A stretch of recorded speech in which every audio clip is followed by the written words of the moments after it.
Hey guys, today is Sunday. I'm fucking tired. This weekend I done nothing but relax and read. Has it been the vampire books that are on my TBR? Of course not. No. We finished As Good as Dead, the book club girlies, and that is the last book in the trilogy. But there is a prequel called Killjoy.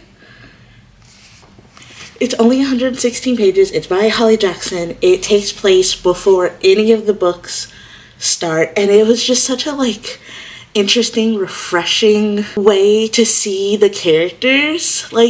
They were just so fresh and childlike and innocent and new, and they were just so free of any anger or distress or concern or anything like that. Anything. They were just children. For lack of better phrasing. They were just children. And it was one of the best prequels I've read in a long time. It's super short, 116 pages. I gave it 5 carrots. It's just about Pip and her friends. They are having a murder mystery party. And they all go over to the house and they basically just hang out, eat dinner, and solve this mystery. But the mystery is the way Pip's brain takes in the mystery. There's just so much nuance and pieces and information that you just wouldn't think would be there. And keep in mind, this is a murder mystery in a box kind of party. The mystery is going through, and you can see Pip's brain divulging each and every clue, her fastidious nature marking everyone that would or would not be innocent. And then we get to it, and it's completely different than what she thought. And this is the beginning. So this is what pushes her into starting her capstone and starting the entire book series. I gave it 5 carrots. I loved it. The kids in it were just so cute, so fresh and clean, so innocent. It was so different from what we know them as in books 1, 2, and 3. And I really loved that about it. Super short read. I finished it in an hour. I asked Sarah if I could borrow it when she was done, and she left it on my car. It was so cute. I love her. So all done. Super finished. Getting this back to her. But it makes me want to read 5 Survive, which is Holly Jackson's next book.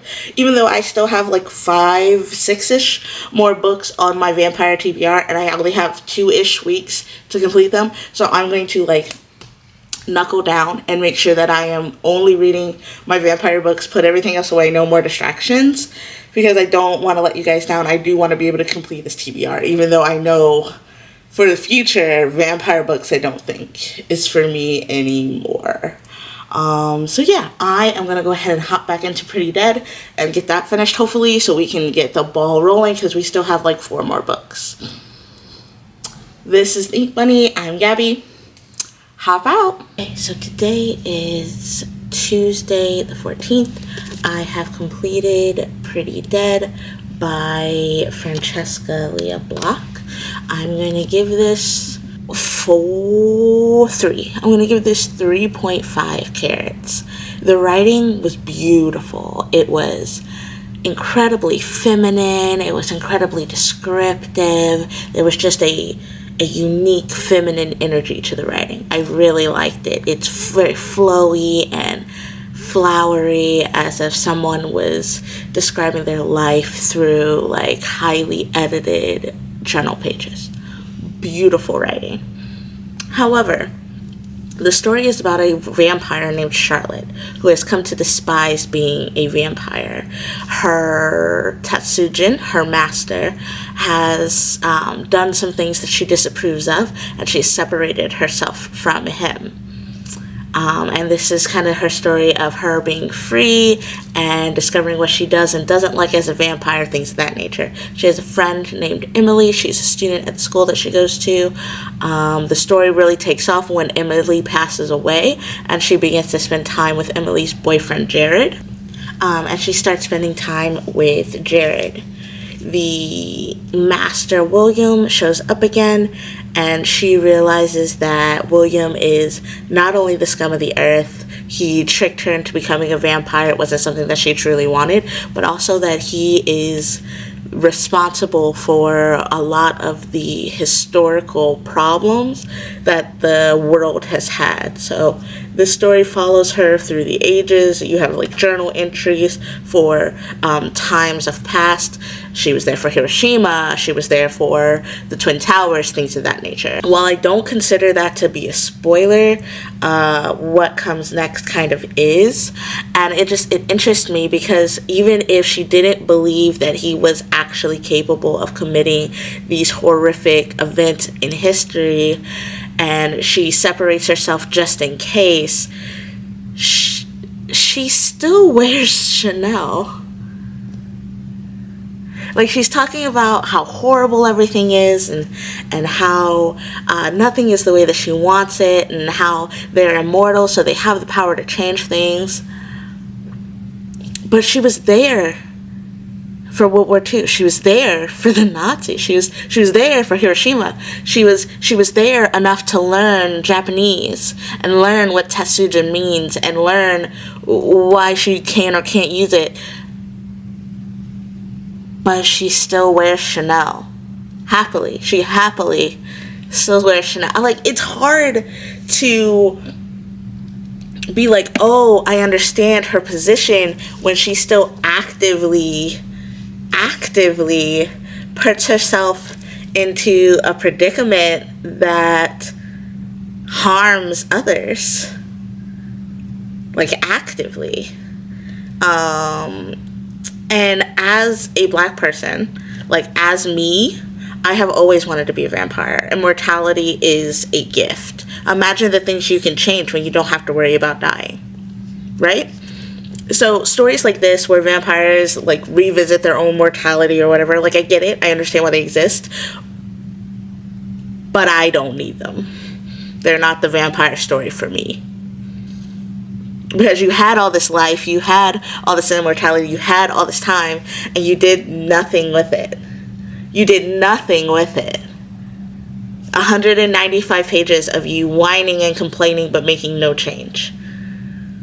So, that was annoying. I think I said 3.5 carats. 3.5 carats. Although I liked the writing, the story didn't do anything for me, and she was whining with no real change. There was never any actual activities where she would be like, oh, okay, this is what I'm actively doing to fix what I'm complaining about, which was annoying. I'm really glad this book was not a full 200 pages because I'd have been real annoyed. So, 3.5 carats, the first vampire book done in like 2 weeks, and we've knocked one off our list and we're heading for the next one. Hey, it is Friday, the 17th of March, and I have finally completed Better Off Read by Rebecca Weatherspoon. Now, I have been working on this since like the 3rd or 4th of the month. I was super excited to go into this. It's a diverse cast. It's about a vampire sorority. It's got some sexy times. It took me 10 days to complete this book. Honestly, I think it took me longer. Okay, so I lied. It took me 16 days to read this book. I started this book on the 1st of fucking March. When I tell you that I give this book no stars, when I tell you that I wanted to DNF this so badly that I read other books instead of completing it, like when I tell you that I wished I never told you about this book, never put this book on the TBR list, when I tell you that I wish I never came across this book in my whole life, don't even scratch the surface. The way this book wasted my time. 17 days. It took me 17 days. Now, it didn't take me long because it was dense and lots of world building and fantasy, and I had to look up words, and I had to figure out exactly how the story was going to, like, none of that occurred. This book is pure smut. And there's nothing wrong with that. Like, I normally like a good, sexy book. Nothing wrong with a little smut. But this book is nothing but smut. There's no plot. Nothing happens. This thing was 288 pages. 288 pages of nothing. Oh my god, yes girl, give us nothing. Nothing. If I could have DNF'd this, I would have. Reading this made me take the second book that I had planned, the second book of the series that I had planned to read, off the list and replace it completely. There's just, like, nothing happened. Nothing happened. You meet Amy and Ginger. They are roommates at a college. Ginger is a physical science major or something like that, like exercise science, okay? She wants to be a trainer. Amy wants to join a sorority. Ginger thinks they're stupid, but she wants Amy to be safe. So she helps Amy by going to all these different rushes.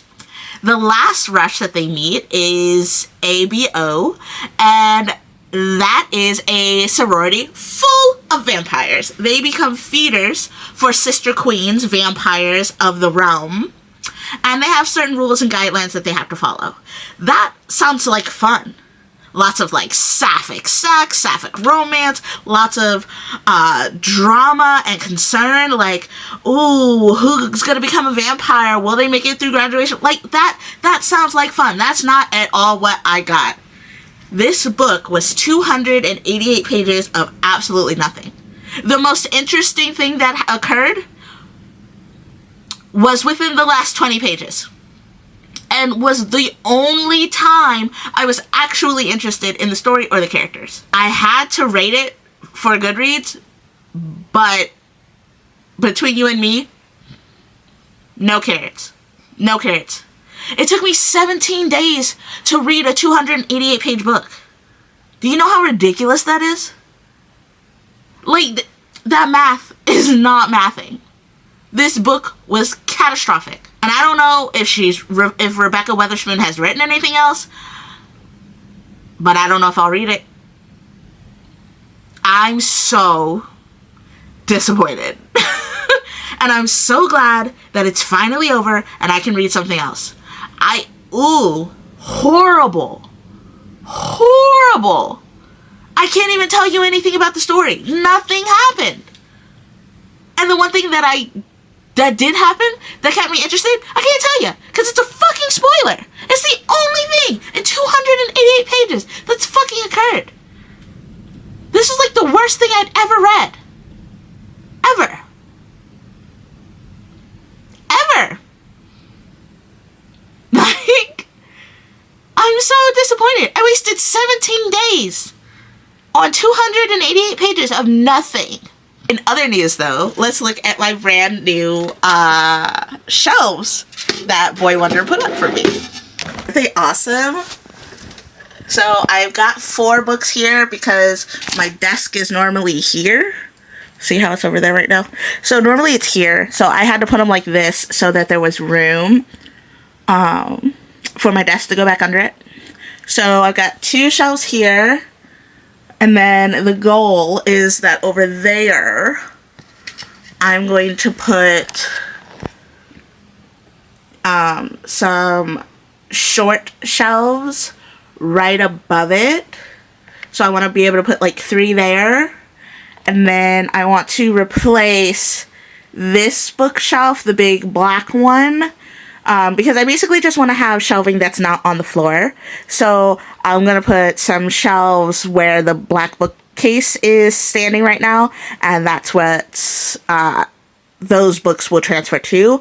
I went through and I kind of organized them. So the shelves that are on the wall here, these guys, I want to kind of be like my TBR next to read shelves. But I like to keep my paperbacks and my hardcover separate. I don't know why, I just do. Like, it's weird to me to put them together. And then over there, I actually have a Nancy Drew shelf.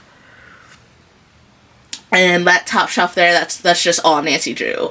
These 3 shelves here, these are all the books that I own and have read. So, out of all the books that I just showed you, these 3 shelves are all read books.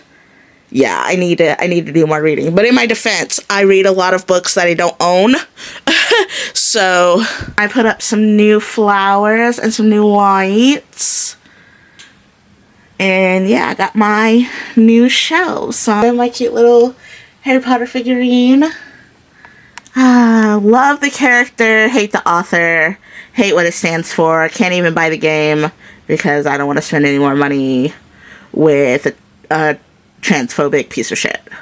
So, if you had any thoughts that I might, like, not be for the trans community, like, go fuck yourself. Harry Potter can go fuck itself. I bought it before all of the trans shit happened, and I'm never going to spend any more money on anything else. Thankfully, I never went and got that Harry Potter tattoo, so don't have to worry about that. But yeah, so today's Friday. It's like midnight or something. Happy St. Patrick's Day. I finally finished that fucking book. I cannot wait for this month to be over because the way that I just don't feel like reading anything vampire ever again, y'all, it's a hot ass mess. Alright, see you next time.